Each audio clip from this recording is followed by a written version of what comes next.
The reason I chose Kuraray was because I saw that it was a global company after doing some research, and a global company is always something that I wanted to work with or try and get into. Since starting this internship, I have gotten a better idea of what I want to do with my career. It's opened a whole new world to me that I wasn't aware of, and now I know that this is something I could potentially pursue. During my internship, I worked on a VBA project that made a spreadsheet that is used for emission calculations a lot more usable, user-friendly, and more ergonomic to use. The best part of this internship for me has been learning something that I was not familiar with at all. The company's culture is very family-oriented.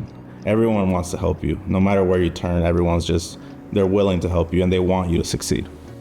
Opening a new door to a different industry, it could be a little scary, but at the same time, it's helped me understand it better when I had no understanding before.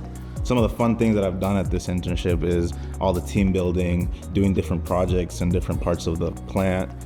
For anyone that wants to intern at Kuraray, I would say not to double think it. It's a great experience. Me having this being my first internship, it's amazing. I can't, and it set a standard that it's very high for every other company that I ever want to go work for.